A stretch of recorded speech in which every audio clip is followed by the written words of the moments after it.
Business करने से पहले ये दो सवाल अपने आप से पूछने ही चाहिए।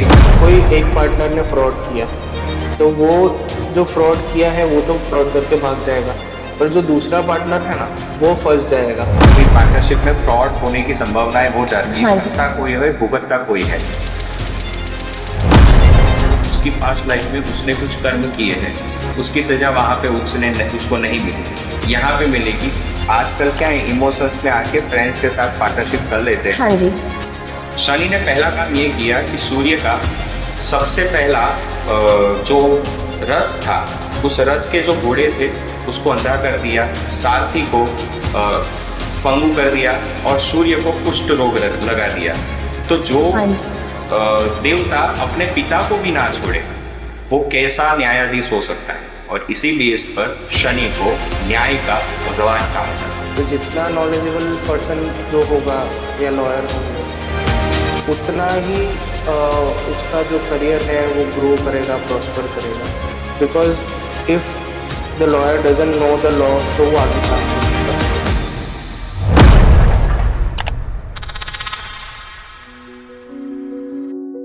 नमस्ते, आपका इस पॉडकास्ट में स्वागत है। हमारे इस पॉडकास्ट में हमारे साथ दो स्पेशल गेस्ट मौजूद है। वन गेस्ट है mister Kunal Lalwani. He is corporate lawyer, he is from Atlanta legal. And दूसरे गेस्ट है हमारे astrologer miss Vyas ji from Vyas ji astrology. He is renowned astrologer and vastu consultant. So आइए हम आज अब इस पॉडकास्ट में चर्चा करेंगे विषय पे कि एस्ट्रोलॉजी एंड लॉ कैसे इंटरकनेक्टेड है। So welcome you all on this precious podcast. So Vyas ji, हमें ये बताइए कि लॉ एंड एस्ट्रोलॉजी कैसे इंटरकनेक्टेड है और शनिदेव को क्यों लॉ एंड जस्टिस का लॉर्ड कहा गया है और उनको जस्टिस का डिपार्टमेंट दिया गया है। इस पे आप अपना व्यू शेयर कीजिए। आपने बहुत ही अच्छा क्वेश्चन किया। सबसे पहले तो एस्ट्रोलॉजी क्या है? हमारे पास्ट कर्मा है जो प्रेजेंट टाइम में हमें मिल रहे हैं, और प्रेजेंट टाइम में हम जो भी कर्मा कर रहे हैं वो फ्यूचर में हमें मिलने वाले हैं। जस्टिस किस बेस पे हमें मिलता है? हमारे किए हुए कर्म के बेस पे। तो एस्ट्रोलॉजी में जो मेन लॉ रिलेट होता है वो होता है यूनिवर्सल लॉ, जिसे हम कहते हैं। आज सुप्रीम कोर्ट है, वो सुप्रीम कोर्ट डिसाइड करती है कि भी इस बंदे को इतनी शिक्षा होनी चाहिए क्योंकि उसने ऐसा काम किया। वैसे ही यूनिवर्स एक सुप्रीम कोर्ट है, सुप्रीम कोर्ट से भी ऊपर है यूनिवर्स की कोर्ट। वो डिसाइड करती है कि भाई इस बंदे को इस टाइम पर ये शिक्षा मिलनी चाहिए या ये रिवॉर्ड मिलना चाहिए। तो उसको डिकोड करने की जो प्रक्रिया है ना, उसी को एस्ट्रोलॉजी कहा जाता है। सेकेंड थिंग कि एस्ट्रोलॉजी में जो 10th हाउस होता है वो होता है हमारे कर्मों का।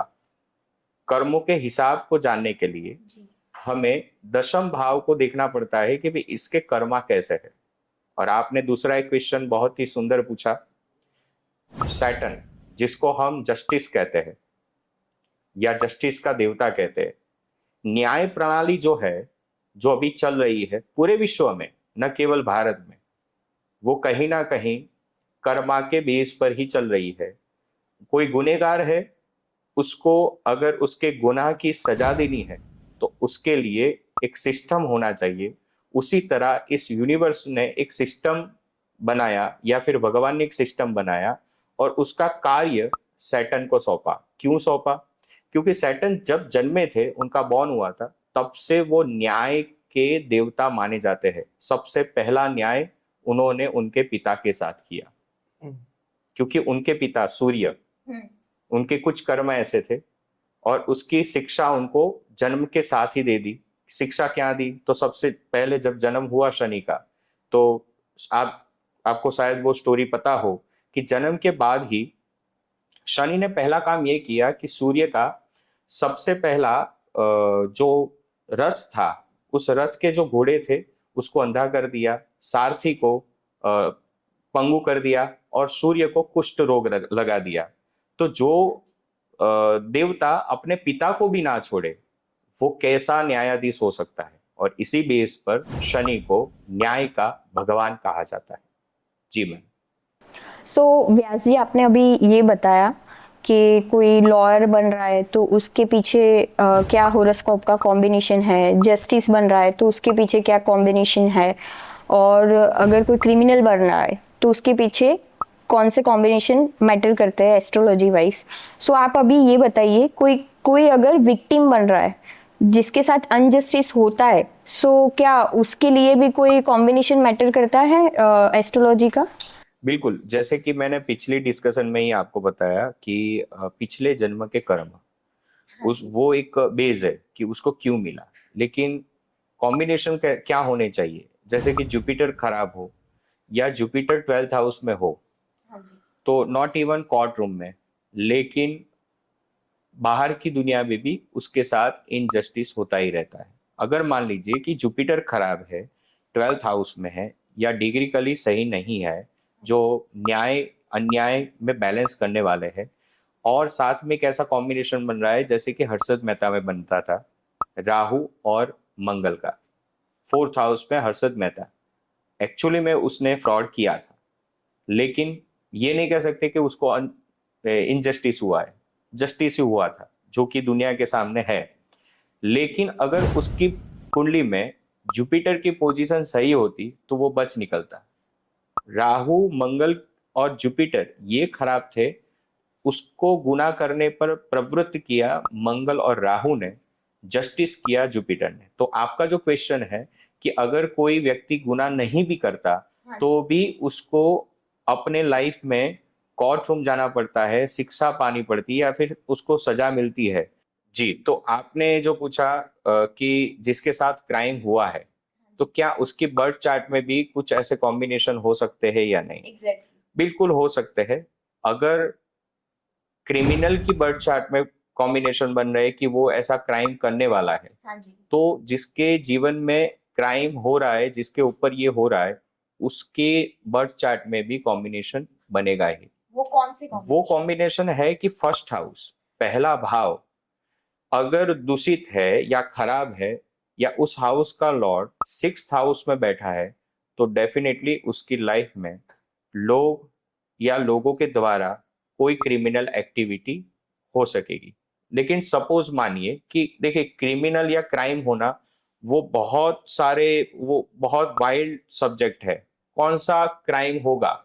जैसे कि आप कहोगे भी इस व्यक्ति का मर्डर हो सकेगा या इस व्यक्ति का मर्डर होगा। मर्डर एक ऐसी चीज है कि वो क्राइम है ना? तो किसी का मर्डर हुआ है तो क्या उस पर ये हम देख सकते हैं कि उसका मर्डर होगा कि नहीं होगा? सपोज एग्जांपल कि फर्स्ट हाउस का लॉर्ड अगर केतु के साथ कंजक्ट है, या फिर फर्स्ट हाउस में अग्नि तत्व की राशि आ रही है, 4 तत्व है, अग्नि पृथ्वी वायु जल, तो अग्नि तत्व की राशि आ रही है और उस हाउस का लॉर्ड केतु के साथ कंजक्ट है, तो शस्त्रघात योग कहा जा सकता है। हाँ जी। तो शस्त्रघात उसके जीवन में लिखा है।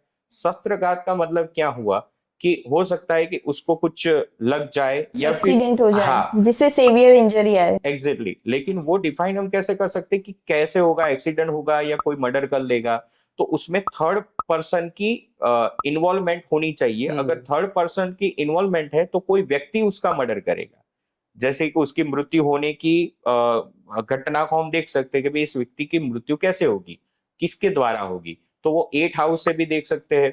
तो 8th हाउस में मान लीजिए कि कोई मैलेफिक प्लैनेट बैठा है या बेनिफिक प्लैनेट बैठा है, या ऐसी पोजीशन बन रही है कि कोई थर्ड पर्सन इन्वॉल्व होकर वो उसे मार देगा, तो वो उसकी किस्मत में या भाग्य में लिखा है, वो उसको भुगतना ही पड़ेगा।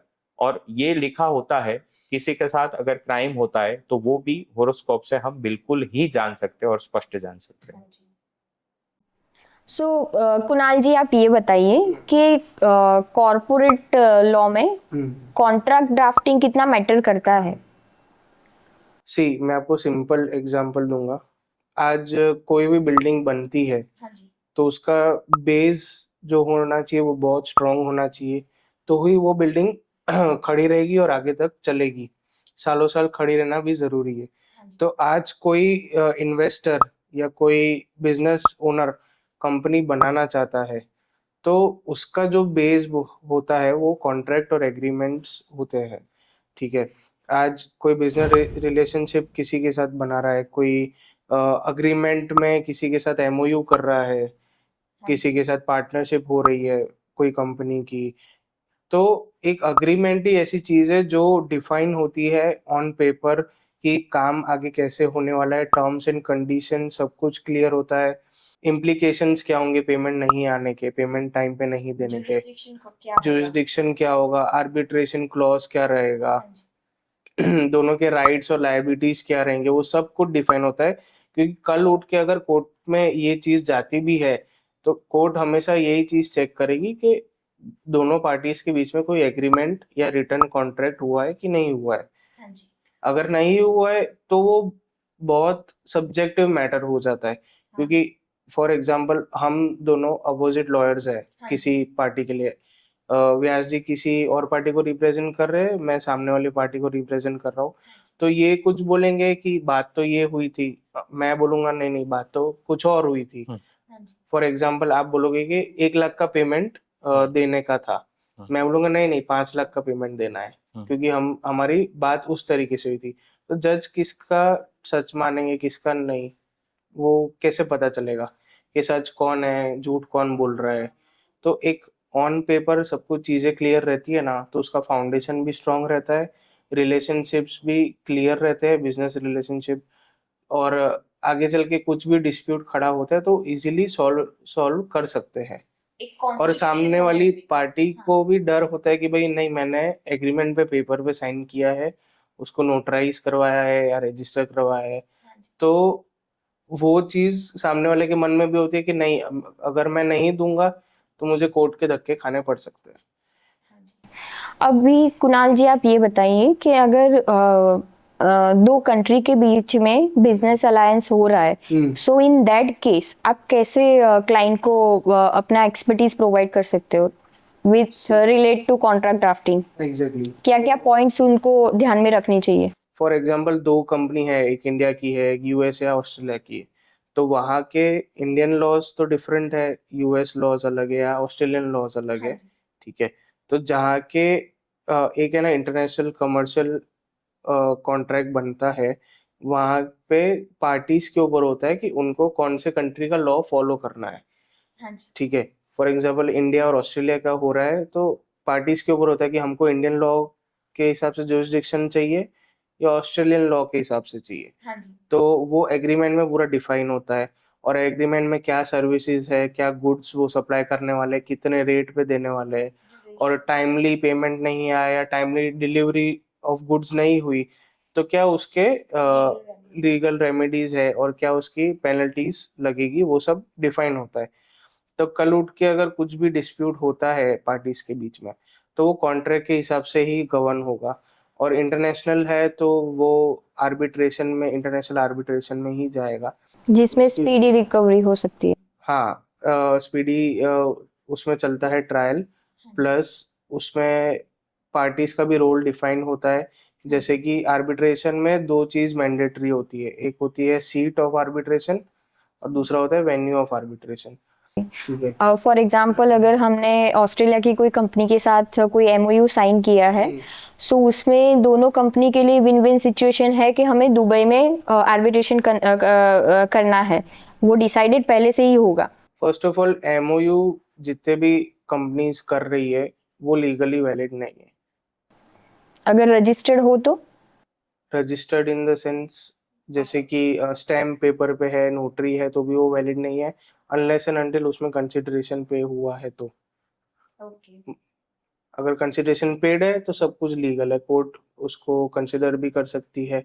एमओयू तो कैसा है, एक इनफॉर्मल रिटन डॉक्यूमेंट होता है कि दोनों पार्टीज के बीच में क्या डिस्कशन हुआ है उसको एक पेपर पे लिख देते हैं, ठीक है, दोनों की अंडरस्टैंडिंग क्या है। तो एमओयू मैं एडवाइज नहीं करता हूँ जनरली क्लाइंट्स को कि आप वो एमओयू में एंटर हो जाओ। मैं हमेशा एक अग्रीमेंट प्रॉपर बनाता हूँ, उसको स्टैम्प प्रॉपर करवाता हूँ, प्रॉपर नोटरी करवाते हैं, तब वो जाके लीगली वैलिड गिनाता है। और जैसे आपका जो क्वेश्चन था कि उसको आप दुबई में रख सकते हो या नहीं, तो वो ऑफ कोर्स हम रख सकते हैं, वो पार्टीज के ऊपर डिपेंड है कि उनको कौन सा सूटेबल है। तो कुणाल जी आप ये बताइए कि कॉर्पोरेट लॉ क्या है? कॉर्पोरेट लॉ एक कायदा है जो कंपनीज को, बिजनेस लॉ को वो गवर्न करता है। कॉरपोरेट लॉ में इतने सारे एक्ट्स है, दूसरे दूसरे एक्ट्स है, जैसे कि पार्टनरशिप एक्ट हो गया, एलएलपी हो गया, कंपनीज एक्ट हो गया, सेबी हो गया, तो सबका अलग अलग टॉपिक दिया हुआ है।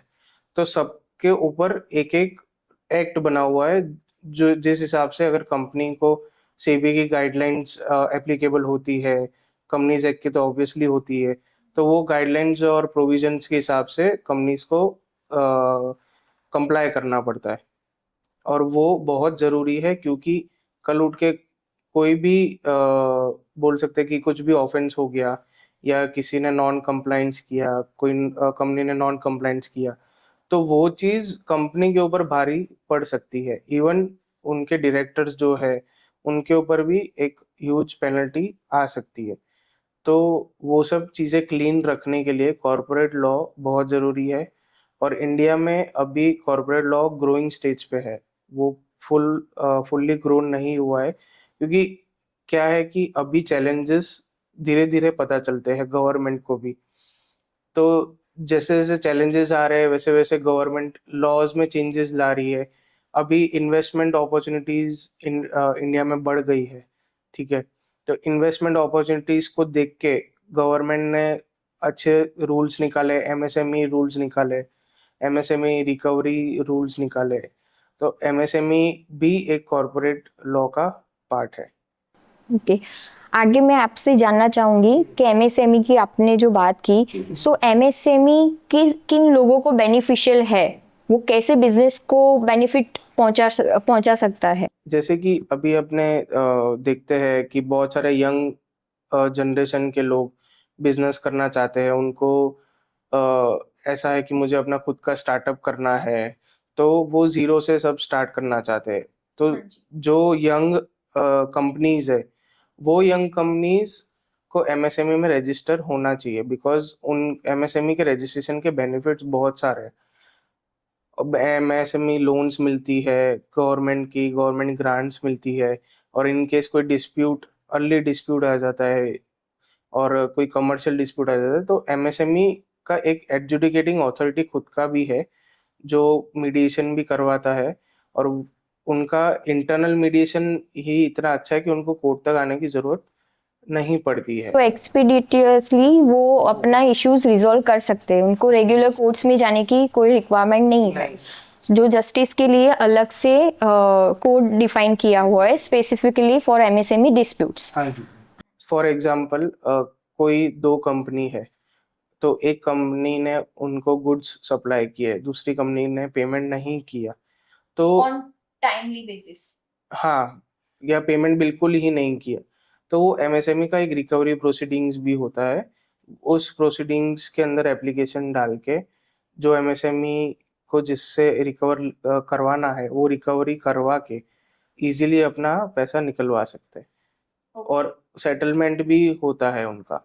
ओके, सो कुणाल जी, इसमें डिटेल में आप अगर बता पाओ तो, कि अगर उस प्रोसीडिंग में सामने वाली कंपनी अगर पैसा नहीं देती है प्रोसीडिंग के बाद, तो कुछ stricter penal actions are there? नहीं, एज सच कमर्शियल डिस्प्यूट में पेनल एक्शंस नहीं होते।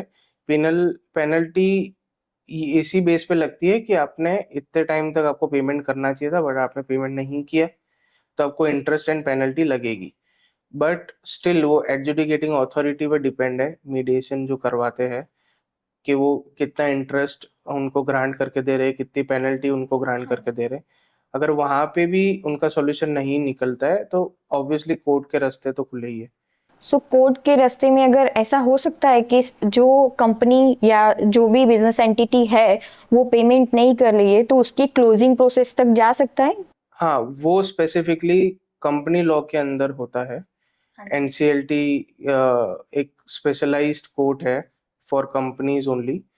वो अगर 1 करोड़ से ऊपर का किसी का क्लेम है, तो वो कंपनी जिसके सामने उनको क्लेम करना है और वो पेमेंट नहीं कर रहे हैं, तो डिमांड नोटिस इशू करने के बाद भी अगर पैसा नहीं आ रहा है, तो एनसीएलटी में एप्लीकेशन कर सकते हैं।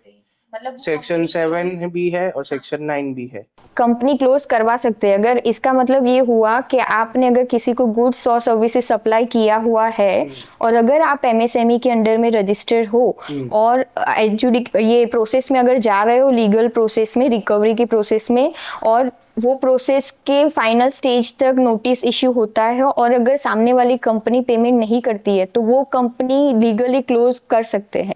यस। ओके। व्यास जी, आप ये बताइए कि आपने बोला कि Shani is a lord of justice. So अगर लॉयर बनने के लिए कुछ स्पेसिफिक प्रपोजिशन बन रहा है होरोस्कोप में, सो वो ज्यादा हेल्प करता है एडवोकेट और लॉयर बनने में? बिल्कुल, लॉयर तभी बन सकते हैं। देखिए, लॉयर बनना बड़ी बात नहीं है, लेकिन लॉ में Successful प्रैक्टिस, यस, लॉ में प्रैक्टिस करना, हाँ, कम एफर्ट से ज्यादा सक्सेसफुल होना जब एस्ट्रोलॉजिकली बैकिंग मिलता है तो। उसमें प्रैक्टिस करना, ये एक चैलेंजिंग पार्ट है। लॉ तो आज कोई भी कर सकता है, हाँ जी। पर अगर आपका होरोस्कोप सपोर्ट नहीं कर रहा है तो आपको स्ट्रगल ज्यादा करना उसी पड़ेगा। पर जा रहा हूं कि लॉ करना ये आसान है, लेकिन लॉ में प्रैक्टिस तभी आप कर सकते हो जब आपके खुद की होरोस्कोप में, बर्थ चार्ट में अगर सैटर्न अच्छी पोजीशन में है। जैसे कि सपोज एग्जांपल कि 159, इसको कहते हैं मूल त्रिकोण भाव।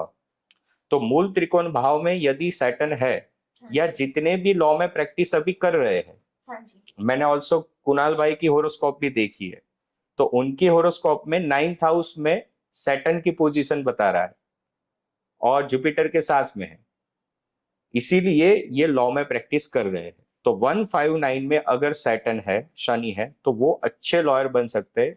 हालांकि आपको पता ही होगा, कुणाल भाई ने पॉडकास्ट शुरू होने से पहले ही हमें बहुत ही अच्छा इंट्रो उनका दिया और मैं तो बहुत समय से उनको जानता हूँ। सो कुणाल भाई ने बहुत छोटी उम्र में लॉ में अपनी खुद की प्रैक्टिस शुरू की, ऑफिस बनाई, और आज उनकी एक अच्छी ग्रोथ हो रही है बिकॉज ऑफ 9th हाउस भाग्य का है। तो भाग्य ने भी, डेस्टिनी ने भी उनका सपोर्ट दिया, क्योंकि वो उसमें जाना, वो सैटर्न के ऑरा में गए। इसके अलावा भी 6th हाउस बहुत इंपॉर्टेंट है। छठा होता है न्याय का, न्याय प्रणाली। अगर मुझे न्याय चाहिए या मेरे पर कोई लिटिगेशन चल रहा है तो उसके लिए भी 6th हाउस देखा जाता है, और अगर मुझे लॉयर बनना है तो उसके लिए भी 6th हाउस देखा जाता है। अच्छा लॉयर बनने के लिए 2 क्वालिटी आपकी बर्थ चार्ट में होनी चाहिए।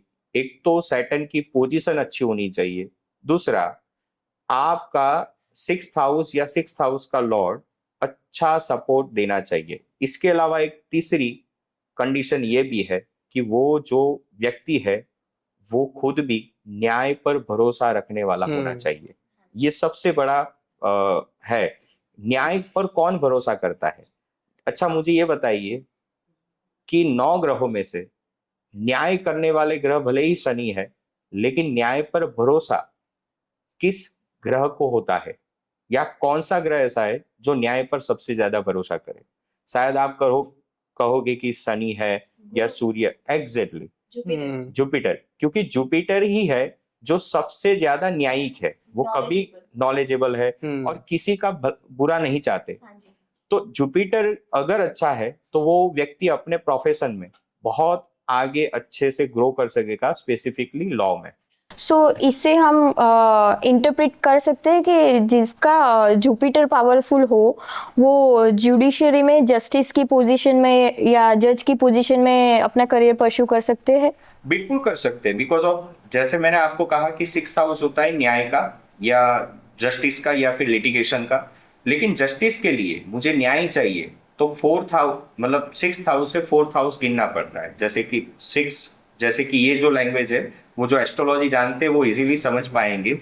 6th हाउस जो है वो होता है लिटिगेशन का। अगर मुझे लिटिगेशन में सपोर्ट चाहिए या मुझे न्याय चाहिए तो वहां से 4 नंबर गिन लीजिए, तो 9th हाउस आ गया। तो 9th हाउस होता है जस्टिस का, यानी जज का, जजमेंट का। अगर जजमेंट मिलेगा या नहीं मिलेगा, इस कौन से टाइम पर मिलेगा, तो 9th हाउस से देखा जाता है, और 9th हाउस का कारक ग्रह जो है ना वो जुपिटर है, गुरु है। सो ये विक्टिम के पॉइंट ऑफ व्यू से आपने बताया कि जिनको जस्टिस चाहिए, बट जस्टिस देने के लिए जस्टिस दिलवाता कौन है? देने वाला जज है, दिलवाने वाला लॉयर है।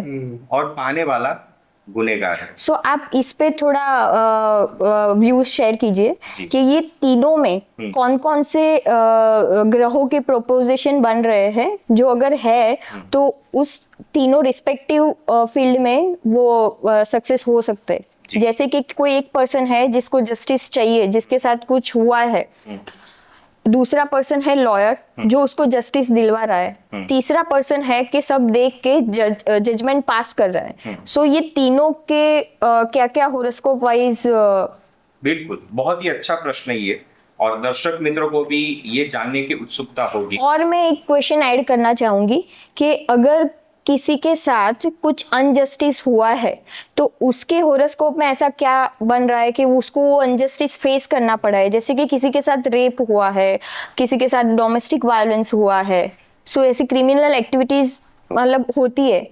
और एक आप बताइए कि जो क्रिमिनल एक्टिविटीज करते हैं, जिन्होंने ये किया है, सो आप ये पांचों के होरोस्कोप के कॉम्बिनेशंस बताइए। बहुत ही मैं क्लियर कर दूंगा। ये जो आपने जितने भी क्वेश्चन किए हैं ना, वो इंटर को रिलेटेड है। जैसे कि सबसे पहला क्वेश्चन ये है कि आपका, मैं जहां तक समझा, कि जज बनने के लिए कौन सी क्वालिटी और कौन से कॉम्बिनेशन चाहिए। मुझे ये बताइए कि जज कौन सा पद है, उसके सामने मुझे ऐसा लगता है कि मुझे पता नहीं है जुडिशियल सिस्टम क्या है, हमारा संविधान मैं उतना नहीं जानता, लेकिन मैं ये जानता हूं कि जज चाहे तो प्राइम मिनिस्टर को भी पनिश्ड कर सकता है, उसकी अथॉरिटी वहां तक है। अगर प्राइम मिनिस्टर भी गलती करता है तो जज उसे कह सकता है कि आप गलत हो। चीफ जस्टिस और जस्टिस वो कह सकते हैं, वो वहां पर भी कह सकते हैं कि ये गलत हो रहा है ना। तो जज एक ऐसी पोजीशन है जो सुपीरियर पोजीशन मानी जाती है। हालांकि हमारी इंडिया में अभी तक जो जज है, जो सुप्रीम कोर्ट में प्रैक्टिस कर रहे हैं या हाई कोर्ट में कर रहे हैं, उनको उस लेवल की रिस्पेक्ट मिल रही है शायद। लेकिन अभी जो नॉर्मल कोर्ट में प्रैक्टिस कर रहे हैं, उनको भले ही जज है वो, लेकिन जो उनको सिस्टम में जो मिलना चाहिए वो नहीं मिल पा रहा है। लेकिन अकॉर्डिंग टू होरोस्कोप जज एक ऐसी पोजीशन है, तो वो पोजीशन के लिए सूर्य और गुरु होरोस्कोप में बहुत ही अच्छी पोजीशन में होने चाहिए। पद प्रतिष्ठा मुझे चाहिए, लेकिन कौन से एरिया में चाहिए। जैसे कि जुडिशियल सिस्टम में चाहिए तो एक कॉम्बिनेशन मैं आपको बताता हूं, जो कि बहुत ही अच्छे जस्टिस है और आज प्रैक्टिस कर रहे हैं। 6th हाउस जो कि ये न्याय प्रणाली है, उसका लॉर्ड इफ 11th हाउस में 11th लॉर्ड के साथ कंजक्ट हो रहा है 11वें भाव में, क्योंकि 11वां भाव क्या है, 11th हाउस होता है सत्ता का, पोजीशन का। अगर वहां पे कंजक्शन है या उनकी नवमांश कुंडली में ये कंजक्शन या कॉम्बिनेशन देखा जाता है, डेफिनेटली वो अच्छे जज बनेंगे, न्याय दिलवाएंगे, उस लाइन में अपना करियर परस्यू कर सकते हैं और ये जज बनेंगे ही। उनका करियर वो जन्मे ही जजमेंट पास करने के लिए है। उनके हाथों से, उनके द्वारा बहुत सारे लोगों को न्याय मिलने वाला है, ये निश्चित है। दूसरा आपका एक क्वेश्चन था कि ऐसा क्या कॉम्बिनेशन होता है या ऐसी कौन से ग्रहों की स्थिति बनती है जिसके कारण वह व्यक्ति गुनहगार बन जाता है। नहीं करना चाहता लेकिन हो जाता है, उसके पीछे का भी रीजन है। कोई व्यक्ति ऐसा नहीं चाहता कि वो ऐसे काम में लगे, ऐसे कर्म करे, जैसे कि आपने बताया रेप। कोई नहीं चाहेगा कि ऐसा, उसको पता है कि इसकी सजा है, बहुत भारी सजा है, फिर भी उसका माइंड इस तरफ काम करता है। तो इसमें 3 चीज है। सबसे पहला साइकोलॉजी काम करती है, दूसरा कि सोसाइटी ने उसके साथ कैसा बिहेव किया, और तीसरा कि भी उसकी जो पर्सनल लाइफ है वो कहीं ना कहीं डिस्टर्ब होगी, तब वो कोई चोरी या फिर गुनाह करने के लिए जाता है। ये 3 होता है कॉमन, लेकिन उससे को रिलेटेड है moon, Saturn, Rahu and Mars. ये 4 प्लेनेट है। ऐसे देखिए, गुनाह करता क्यों है, क्योंकि कहीं ना कहीं उसके माइंड में वो चीज आई कि मैं ये करूं। तो माइंड पावर है मून के पास। अच्छा, मेरे मन में विचार तो दिन में बहुत बार आते हैं कि मैं उसका मर्डर कर दूं, उसका मर्डर, लेकिन मैं एक्शन क्यों नहीं लेता? क्योंकि मेरे पास साहस नहीं है। तो साहस के लिए देखा जाता है मार्स।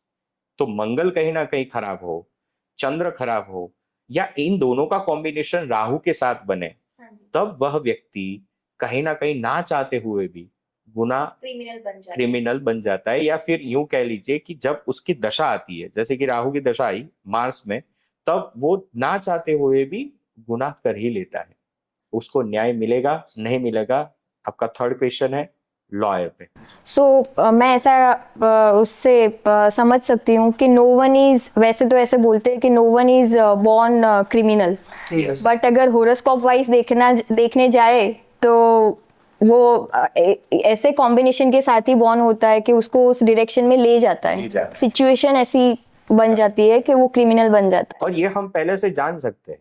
तो क्या हम प्रिडिक्ट कर सकते हैं इसको बिल्कुल प्रिडिक्ट कर सकते हैं। कि कोई इन फ्यूचर कोई क्राइम करने वाला है या क्रिमिनल बनने वाला है, तो वो हम चार्ट से, उसके एस्ट्रोलॉजिकल चार्ट से प्रिडिक्ट कर सकते हैं? 100% कर सकते हैं, बिकॉज ऑफ देखिए बर्थ चार्ट में सभी चीज दिखाई गई है। उसमें यह भी दिखाया गया है कि आप गुनाह करोगे या नहीं करोगे। उसमें यह भी दिखाया गया है कि इस गुनाह की सजा मिलेगी या नहीं मिलेगी। उसमें यह भी बताया गया है कि भाई गुनाह करके आप बच निकलोगे या फिर आपको जेल जाना पड़ेगा, क्योंकि जेल के लिए भी 12वां भाव देखा जाता है। तो हम बिफोर द टाइम हम ये प्रिडिक्ट करके चल सकते हैं। और मेरे कुछ क्लाइंट्स है जिनको मैंने कहा है कि आपको ये चीज नहीं करनी है इस टाइम पर पर्टिकुलर, क्योंकि कॉम्बिनेशन तो किसी भी के भी होरोस्कोप में हो सकता है, लेकिन उसको हम रोक जरूर सकते हैं बिफोर द टाइम की। वहां पे आप संभालिए, भले ही गुस्सा बढ़ जाए, कुछ भी हो जाए आपकी लाइफ में, जो भी नॉर्मल लाइफ में इवेंट हो जाए, लेकिन वहां पे आप ऐसे एक्शंस मत लीजिए। और एक चीज होती है मैम कुणाल जी, कि किसी की बर्थ चार्ट में गुनाह उसने किया भी नहीं है, कोर्ट में उसको सजा हो जाती है, तो भी वो फंस जाता है। आपको पता है ये क्यों हो रहा है? उसके पीछे का एक कारण है। हाँ जी, इस जन्म में उसने गुनाह नहीं किया, उसके पिछले जन्म की पनिशमेंट उसको इस जन्म में मिल रही है, जो उसने इस जन्म में नहीं किया है। पिछले जन्म में उसने गुनाह किया था, वहां पे वो बच निकला था। इस जन्म में वही गुनाह किया नहीं है, लेकिन उसको वो भुगतना पड़ेगा। और ये निश्चित होता है शनि की दृष्टि के अकॉर्डिंग। शनि की 3 दृष्टियां है। आपकी होरोस्कोप में आप देख लीजिए, शनि अगर जिस भी हाउस में है, वहां से 3रे, 7वें और 10वें भाव में जो भी हाउस आ रहे, उसके रिलेटेड सजा या शिक्षा आपको मिलनी ही मिलनी है, चाहे वो कोर्ट रूम में मिले या दुनिया में मिले। जैसे कि फॉर एग्जाम्पल मैं बहुत सिंपल कर लेता हूं इसे। शनि मान लीजिए किसी का 7वें घर में है, 7th हाउस में, तो 7th हाउस से थर्ड एस्पेक्ट, 7th हाउस होता है मैरिज, पार्टनर, पार्टनरशिप। वहां से थर्ड एस्पेक्ट होती है 9th में। तो 9th हाउस हो गया कि धर्म का, गुरु का, तो उससे गुरु से कभी रिस्पेक्ट नहीं मिलेगी, वो धर्म में कहीं ना कहीं फंसा हुआ होगा। इसके अलावा फर्स्ट हाउस पर भी एक दृष्टि है, तो वो कहीं ना कहीं अन्याय, भले ही लोगों के लिए भले ही लोगों के लिए कितना भी कुछ कर ले, लेकिन उसको बोलते हैं ना कि क्रेडिट नहीं मिलेगा। इसके अलावा होता है 4th हाउस, जहां पर उसकी एस्पेक्ट होती है। तो 4th हाउस हो गया जमीन मकान का, प्रॉपर्टी का, तो कहीं ना कहीं लिटिगेशन में आएगा वो, और जमीन मकान प्रॉपर्टी में कहीं ना कहीं फंसा हुआ रहेगा।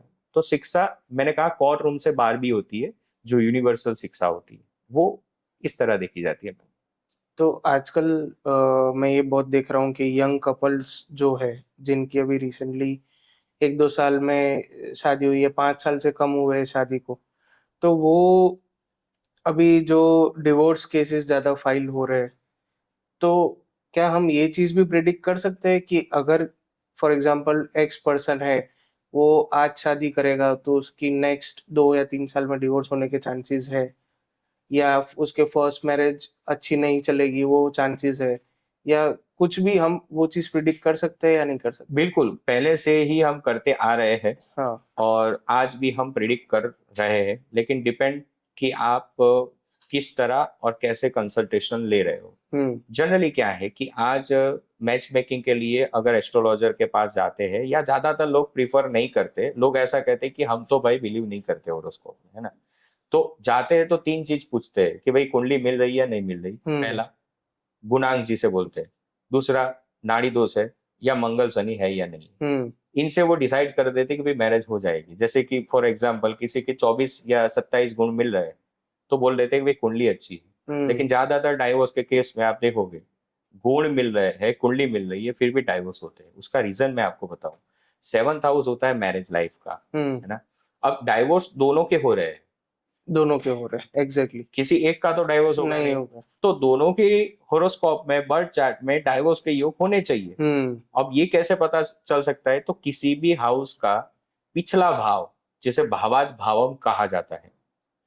भावाद भावम यानी कि जिस भाव की, जिस हाउस की बात हो रही है। सपोज अगर मुझे 7th हाउस की बात करनी है, यानी कि मैरिज लाइफ की, आपने जो प्रश्न किया, वो कब डिस्ट्रॉय होगी या डाइवोर्स में कन्वर्ट होगी, उसके लिए मुझे उससे पिछला भाव, 7th हाउस से पिछला भाव होता है 6th हाउस। तो 6th हाउस देखना पड़ेगा, क्योंकि 6th house always loss of 7th house. Okay, 7वें भाव का लॉस 6th हाउस से ही देखा जाएगा। तो 6th हाउस में कुछ कॉम्बिनेशन, जैसे कि शनि चंद्र दोनों का कॉम्बिनेशन है, या फिर 7th हाउस का लॉर्ड 6th हाउस में बैठा है, 7th हाउस का लॉर्ड 12th हाउस में बैठा है, जनरली केतु के साथ कंजक्ट है, 7th हाउस और जुपिटर दोनों कहीं ना कहीं बहुत खराब है, तो डाइवोर्स होने की संभावनाएं बढ़ जाती है। तो फिर क्या करना होता है, प्रैक्टिकल वे में देखा जाए तो किसी ऐसे व्यक्ति से शादी करिए जिसकी कुंडली में डाइवोर्स के योग है ही नहीं।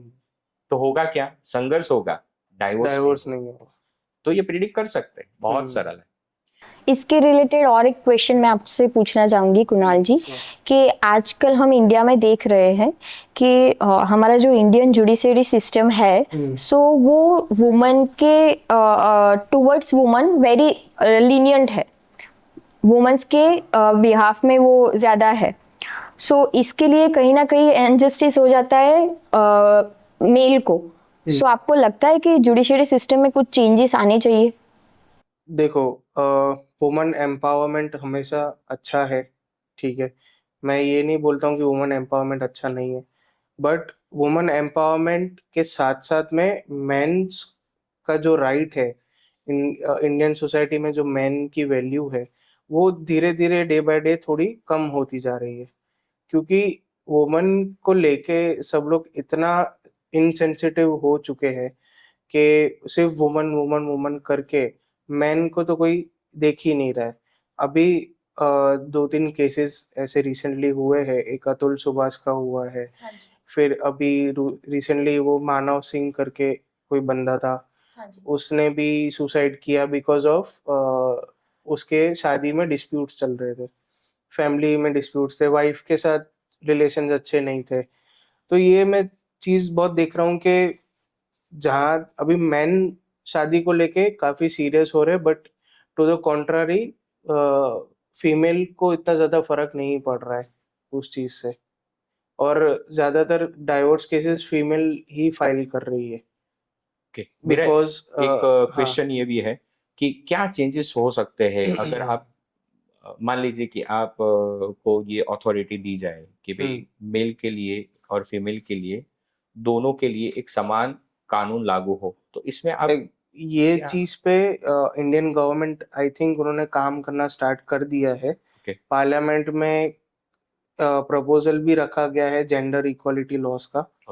जो ये अतुल सुभाष का केस हुआ उसके बाद चीजें काफी बदलने की ट्राई हो रही है, और इन फ्यूचर मेरा ऐसा मानना है कि वो हो ही जाएगा, बिकॉज डे बाय डे जो केसेस निकल के आ रहे हैं मैन के अगेंस्ट में, वो कहीं ना कहीं ये पोर्ट्रे कर रहा है कि इंडियन सोसाइटी का माइंडसेट कितना खराब हो चुका है। आप फेक भी है और रियल भी है, बट क्या है कि कोर्ट में मतलब जो लॉ में हमारा जो लूप होल है वो मैन के साथ में नहीं है, लॉज वुमेन के साथ है, मैन के अगेंस्ट में है।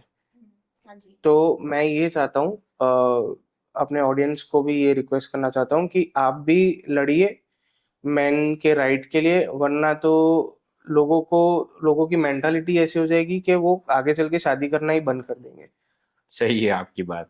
और हाँ, कुछ केसेस मेरे पास भी ऐसे आते हैं कि वो अगर सही है, मतलब बंदा सही है, और उसकी वाइफ ने उसको बहुत जिसे कहते हैं प्रताड़ित किया है, तो वो ना सोसाइटी को बता सकता है, वो ना घर पे ना बता घर पे बता सकता है। अगर कोर्ट रूम में जाएगा तो हारेगा, वो हारेगा पक्का है। और पैसे देने पड़ेंगे पैसे बोला। देने पड़ेंगे, वो भी पक्का है। तो आपकी बात से मैं भी सहमत करता हूँ कि भाई ऐसे भी कुछ रूल होने चाहिए, वो उन लोगों के लिए जो फीमेल फेक मिसयूज Misuse कर रही है। कायदे का मिसयूज Exactly. करती है। लेकिन ऐसा नहीं है कि फीमेल के जो राइट है। प्रोटेक्शन में राइट्स है उसको। मैं Correct. ये चीज बोल रहा हूँ, मैं ऐसा नहीं बोल रहा हूँ कि फीमेल के जो राइट्स है वो हमको कम करना है। मैं ऐसा बोल रहा हूँ कि दोनों को आप इक्वल राइट्स इक्वली दो, राइट, राइट राइट, क्योंकि आर्टिकल 14 जो अपना कॉन्स्टिट्यूशन में है वो राइट टू इक्वालिटी की बात करता है। तो राइट टू इक्वालिटी है तो वो दूसरे एरियाज में तो है ही, पर यहाँ पे क्यों नहीं है?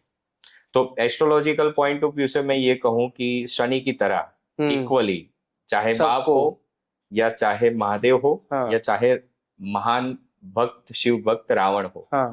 जिस तरह वो सभी को एक समान कायदे से चलाते हैं और कानून लागू करते हैं, उसी प्रकार हमारे इंडियन जो कायदे कानून है या उसके प्रक्रिया ऊपर है, उस पर एक समान कानून लगना चाहिए। Exactly. जिसे मोदी साहब अभी ला भी रहे हैं, समान दंड संहिता या फिर वो जो भी क्रिमिनल लॉस वो चेंज हुए। उसमें भी अभी काफी अमेंडमेंट्स लाने की जरूरत है। ओके। जो ये जेंडर न्यूट्रल लॉस की जो मैं बात कर रहा हूँ, जिसमें सबको इक्वल राइट्स, मेल फीमेल को दोनों को इक्वल राइट्स मिलने चाहिए, वो अभी दिए नहीं है ऑन पेपर। ओके। उसके लिए हमको जज साहब के सामने लड़ना पड़ता है। जैसे कि आप उसका एग्जांपल एक दे सकते हो व्यूअर्स को? तो मैंने बताया ना, अतुल सुभाष का जो केस है, अब उसने अपनी वाइफ से परेशान था, बट अगर वो केस करे तो अंडर विच प्रोविजन उसको कुछ, सो वो प्रोविजंस नहीं है। वुमेन्स के लिए प्रोविजन है, डाउरी का प्रोविजन है या डोमेस्टिक वायलेंस का प्रोविजन है। सो मेंटली हैरेसमेंट अगर उसकी वाइफ ही उसको कर रही है तो उसके लिए कोई कानून अभी है नहीं। अभी 2 दिन पहले ही एक केस हुआ था, एक मेल ट्रैवलर ट्रेन में ट्रैवल कर रहा था, तो किसी दूसरे मेल ने उसको जाके सेक्सुअली असॉल्ट किया। ओके। तो अब समझो, जस्ट इमेजिन अगर वो मेल की जगह वो फीमेल होता तो उसकी हालत क्या हो जाती। सही है। वो लोग वहाँ के जो ट्रेन के अंदर पुलिस होती है, वहाँ के अंदर लोकल लोग होते हैं, वही उसको सबक सिखा देते। बट अब ये बंदे के साथ हुआ तो वो बंदा ना पुलिस के पास जा सकता है, ना अपने घर पे किसी को ये चीज शेयर कर सकता है, और ना ही वो कोर्ट के सामने जाके ये बोल सकता है कि मुझे न्याय दो, क्योंकि ऐसा कोई प्रोविजन ही नहीं है। सही है। कोर्ट बोलेगी भी कि कोर्ट जज साहब ये भी समझेंगे कि इसके साथ गलत हुआ है, बट जज साहब के हाथ भी कानून से बंधे हुए हैं, तो वो कानून के ऊपर नहीं जा सकते। Right, correct correct. अगर कानून होगा तो जज साहब भी न्याय देंगे, सब अच्छे से होगा। तो मेरी सिर्फ यही रिक्वेस्ट है इंडियन गवर्नमेंट से कि आप मैन के राइट्स के लिए काम करो, उनके साथ जो गलत हो रहा है सोसाइटी में उन पे भी ध्यान दो, तो सोसाइटी कल्चर्ड रहेगी और सबके लिए अच्छा होगा।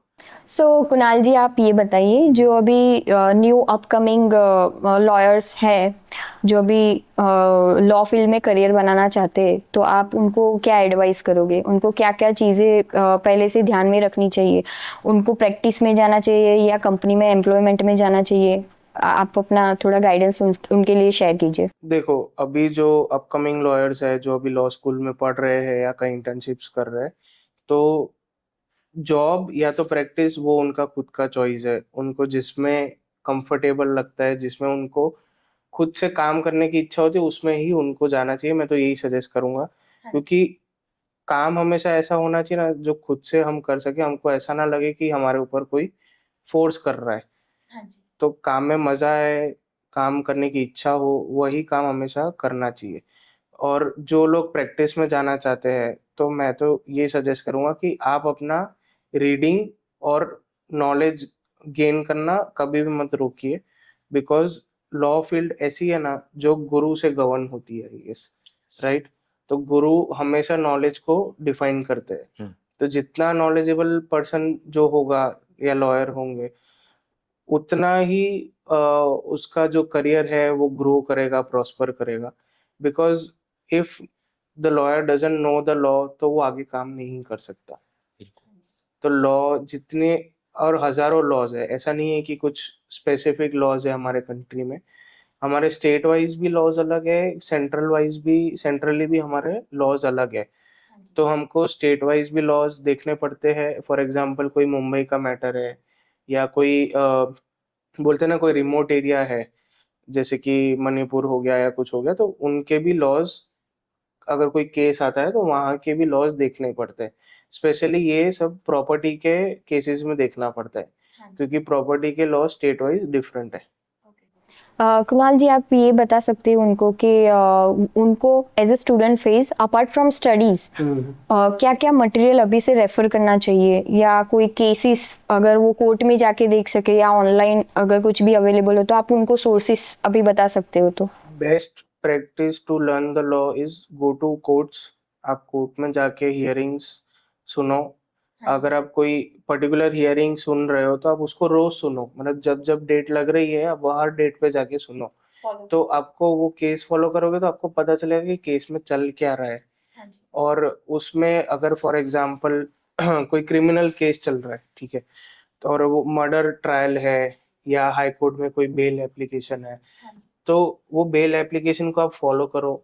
उसमें जो फैक्ट्स है, अगर जो अक्यूज है उसने कुछ गलत किया है या नहीं किया है, वो आप आर्ग्यूमेंट सुनोगे तो समझ में आएगा कि एक्चुअल में क्या सिनेरियो है। तो उससे वो प्रैक्टिकल लर्निंग डेवलप होगी। और वही चीज अगर आपको समझो थियरी पार्ट में कुछ नहीं समझ आ रहा है, तो जिस दिन आपने हियरिंग सुनी उस दिन आपके कुछ डाउट्स निकले, हाँ, वो आप अपने सीनियर को भी जाके पूछ सकते हो, या तो जो एडवोकेट ने आर्ग्यू किया है अब उनको भी अप्रोच करोगे तो वो कभी मना नहीं करेंगे, कोई सीनियर मना नहीं करता है। या तो वो करो, या तो आप लाइब्रेरी में जाके सिंपली लॉ की बुक उठा के पढ़ लो। और जो ऑनलाइन टूल्स है अभी हमारे लीगल सिस्टम में, जैसे कि एससीसी ऑनलाइन है, मनुपात्रा करके एक सॉफ्टवेयर आता है, तो उससे भी काफ़ी ज़्यादा रिसर्च पॉइंट्स मिलते हैं और काफ़ी ज़्यादा जजमेंट्स जो हमको जज के सामने प्रोड्यूस करने पड़ते हैं वो भी मिलते हैं। तो जितने जजमेंट्स पढ़ेंगे उतना इंटरप्रिटेशन लॉ का क्लियर होगा। सो व्यास जी, आप ये बताइए कि अगर कोई पर्सन लीगल फील्ड में अपना करियर परस्यू कर रहा है, सो लॉयर तो वो बन गया, उसका तो आपने कॉम्बिनेशन बता दिया, पर उसको स्पेसिफिकली जैसे कुणाल जी ने बताया कि लॉ में बहुत सारी अलग अलग फील्ड्स है और एक पर्सन सब में एक्सपर्टीज नहीं ला सकता, सो कोई उसको स्पेसिफिक एरिया में ही प्रैक्टिस करना पड़ेगा। सो उसके लिए एस्ट्रोलॉजिकली कोई कॉम्बिनेशन है कि वो अभी जान सके कि वो कॉम्बिनेशन उसमें बन रहा है, तो लॉयर बनने के बाद उसको स्पेसिफिक इसी फील्ड में जाना चाहिए सो दैट उसको ज्यादा बेनिफिट मिले।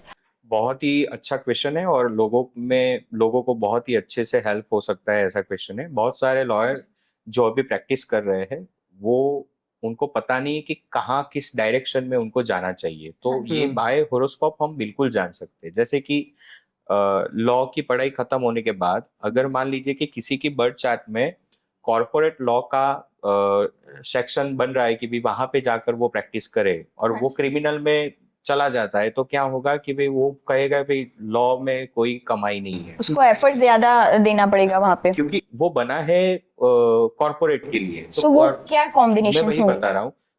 वो कॉम्बिनेशन है कि मान लीजिए कि 10th हाउस का लॉर्ड या 10th भाव का लॉर्ड शनि के साथ या 6th हाउस के साथ कंजक्ट होता है, तो वो कॉर्पोरेट में बहुत ही अच्छी प्रैक्टिस कर सकता है, क्योंकि 10th हाउस जो है ना वो व्यापार का है, बिजनेस का है। तो बिजनेस के लॉ को वो बहुत ही अच्छी तरह समझ पाएगा, उसमें वो समझ होगी कि वो कैसे काम करते हैं, वहां पे लोगों को हेल्प कर पाएगा। उसी तरह एक लॉ होता है कि भी क्रिमिनल एक्टिविटी है, क्रिमिनल लॉ। तो क्रिमिनल लॉ में जाने के लिए भी क्रिमिनल के माइंड थॉट से सोचना पड़ेगा उसे, तो उसकी थॉट प्रोसेस भी क्रिमिनल जैसी होनी चाहिए। तो वो कॉम्बिनेशन है राहु मंगल का, राहु मंगल और सूर्य का, और मंगल सूर्य और शनि का। और ये मैं लाइव एग्जांपल मैं आपको देना चाहूंगा। मेरे क्लाइंट है, वो मेरे पास आए, उन्होंने मुझे पूछा कि मेरा करियर क्या है। मैं पहले से ही मैंने लिख कर रख दिया था कि भाई आप लॉ में प्रैक्टिस कर सकते हो। तो निकला ही यही कि वो लॉ में पढ़ाई कर लिए थे, लेकिन वो चेंज हो गए थे। अभी मुझे लॉ में नहीं करना है। मैंने उनको बोला कि आप क्रिमिनल में प्रैक्टिस करो, क्योंकि उनकी 6th हाउस में सूर्य, मंगल और शनि, ये तीनों बैठे थे। ऑटोमेटिकली लॉ किया लेकिन प्रैक्टिस नहीं की, तो वो क्रिमिनल में बहुत अच्छे कर सकते हैं। तीसरा है कि फैमिली लॉ। अब पारिवारिक जो भी मसले होते हैं वो उसी लॉ के थ्रू हम सॉर्ट आउट करते हैं, इन जनरल है। तो उसमें अगर किसी को एक्सपर्टीज बनानी है या उसमें प्रैक्टिस करनी है तो 4th house and 2nd house का कॉम्बिनेशन होना चाहिए, क्योंकि 2nd हाउस होता है फैमिली का, 4th हाउस होता है पारिवारिक समस्याओं का। तो 4th हाउस का लॉर्ड या फिर सैटर्न खुद 4th हाउस में बैठे हैं तो वो फैमिली में या फिर प्रॉपर्टी में अच्छे से प्रैक्टिस कर सकते हैं और वहां से उसको अच्छा गेन मिल सकता है। तो इस तरह पहचान सकते हैं। लेकिन ये बहुत ही वाइल्ड सब्जेक्ट है।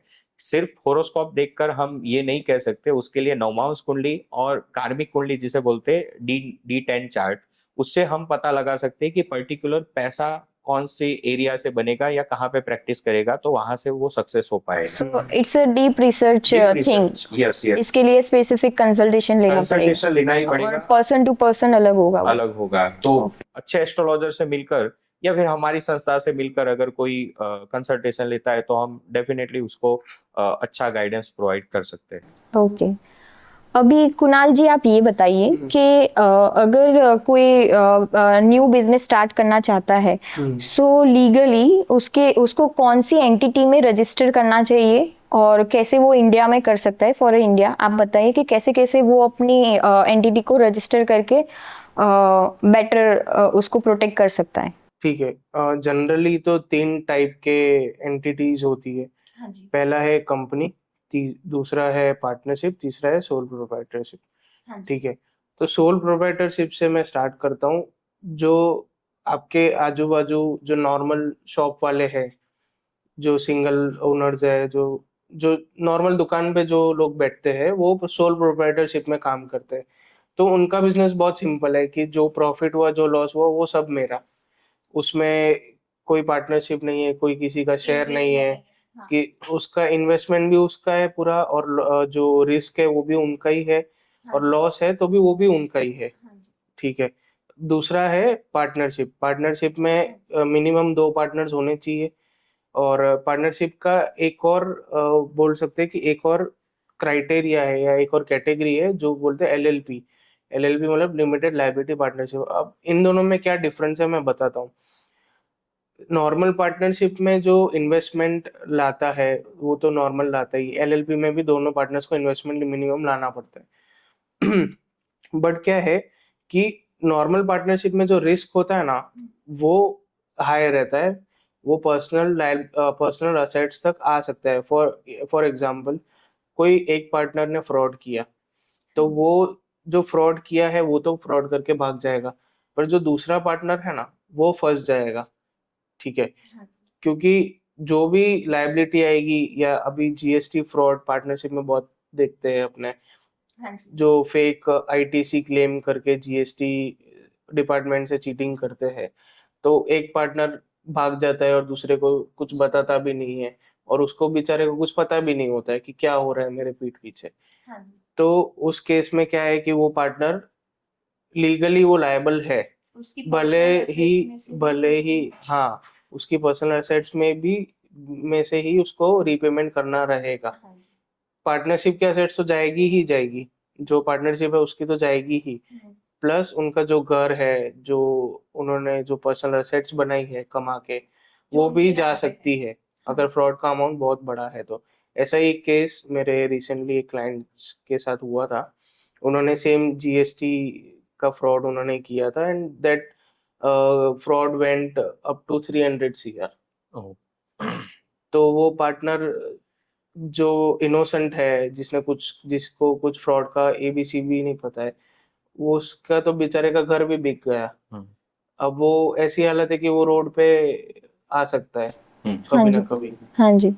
So in that case, LLP would be better option. LLP हमेशा एक बेटर ऑप्शन है क्योंकि उसमें लाइबिलिटी लिमिटेड है। फॉर एग्जांपल आज आपने 10 लाख रुपए अपने जेब से बिजनेस में डाला है तो आपकी लाइबिलिटी सिर्फ 10 लाख तक ही है, आपके घर तक कोई नहीं आएगा। ठीक है। तीसरा आ गया कंपनी। अब कंपनी में भी दो होती है, एक्चुअली तीन होती है।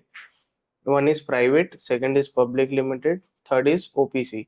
अब ओपीसी कंपनी है तो जो सोल ओनर है, जैसे कि अगर मुझे कंपनी खोलनी है बट मैं अकेला हूँ, मेरे साथ कोई पार्टनर नहीं है, कोई फैमिली मेंबर नहीं है, सब मुझे ही देखना है, तो मैं ओपीसी कंसिडर कर सकता हूँ। So we can say that कि जो प्रोप्राइटरशिप है उसका अगर लीगल एंटिटी उसको लीगली उसको एस्टेब्लिश करना है, क्योंकि प्रोप्राइटरशिप का लीगली एस्टेब्लिशमेंट के लिए कोई प्रोविजन नहीं है। सो प्रोप्राइटरशिप फॉर्म में बिजनेस करना है पर उसको लीगली उसको एस्टेब्लिश करना है तो we can go for OPC. OPC और सोल प्रोप्राइटरशिप कह सकते हैं कि दोनों एक सिमिलर है काफी, बट ओपीसी एक लीगली फॉर्म्ड बिजनेस हो जाता है। सोल प्रोप्राइटरशिप थोड़ा इनफॉर्मल टाइप बिजनेस है। तो ओपीसी में ये बेनिफिट है कि हम अगर मैं ओनर हूँ तो मैं किसी को एज ए नॉमिनी अपॉइंट कर सकता हूँ।